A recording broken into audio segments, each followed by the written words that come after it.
Dude, what the heck is happening with the car industry?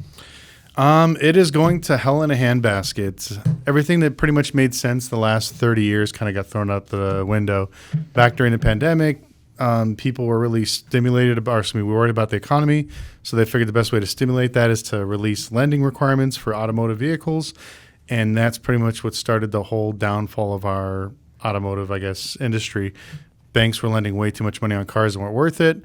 And then once the pandemic shut everything down, there wasn't any new cars to come out. So all of a sudden, first time ever in history, every single car appreciated. Corollas, Camrys, trucks. So everything started selling for more than what they could get brand new. And we figured maybe 2 years it would be washed out. Here we are, year 3. And prices are still going up and down, pretty erratic. Yeah, I had my cars. I looked at them like a year ago. I was like, oh, dude, I could sell my Tesla Model 3 for 15 grand more than I got it for 55 grand. And then, dude, today it's like, wait, this car's worth 30 grand. Like some cars are depreciating, like losing 40% of their value. Yeah. Well, it was kind of funny. I remember telling one of my friends that, especially on Teslas, they did their 3rd price drop just this year. So just imagine if you paid $110,000 for a Tesla Plaid, and now you can buy a brand new one for $15,000 cheaper.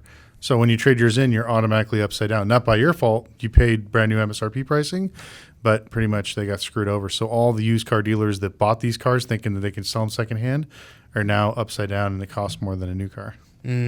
So if someone's trying to get a car right now, like what's your advice? Don't.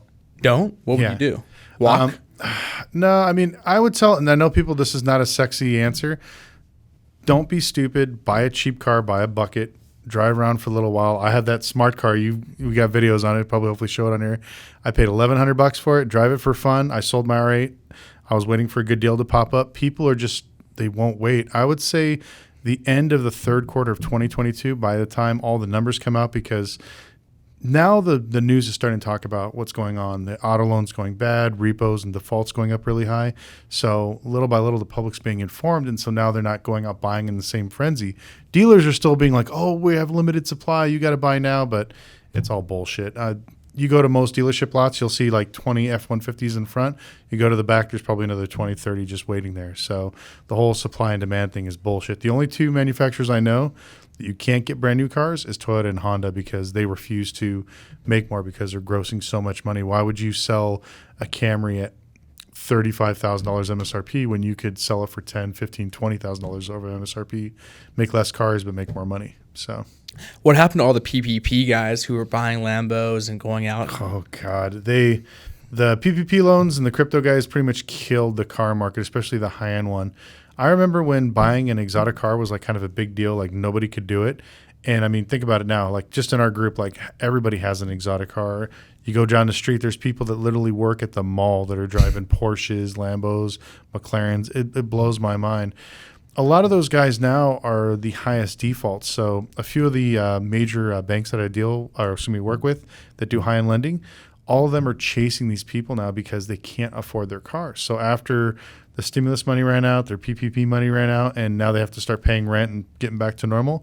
They can't afford their cars. So instead of giving it back to the bank or maybe selling them because they don't want to lose their social clout, they're starting to turn to renting them like on Turo and other third-party platforms, and some people are just renting them out to just people on the street just so they can make enough money to pay their car payments so they don't have to basically tell their friends they lost their exotic car.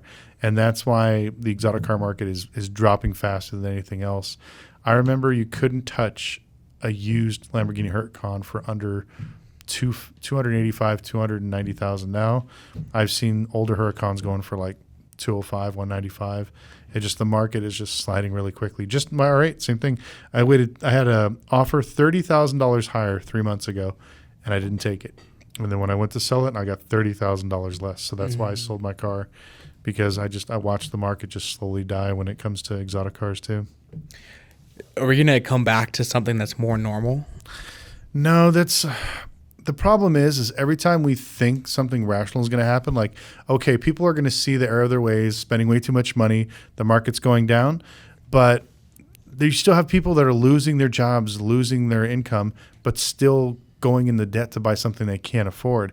So I think right now we're going to see a slow, steady correction, not a crash. Everybody thinks it's going to be like '08, like, oh, you're going to buy cars 50% of value. No. This is the new normal. It's just going to go down maybe another 20, 30%. It's not going to be like you're buying 50 cents on the dollar or 20 cents on the dollar. That shit's not happening. It's going to be a slow, steady correction. And the economy regular cars are going to be the slowest. So unfortunately, General America, you guys are screwed. You're not going to be able to get a decent car for a decent price for another year. But if you're looking for an exotic car, you're going to get it in the next probably 90 days. So thanks for checking out this short clip from the full podcast I did. If you want to see another clip, go ahead and click the link right here. Or if you want to see the full podcast, you can click the link right here and check it out.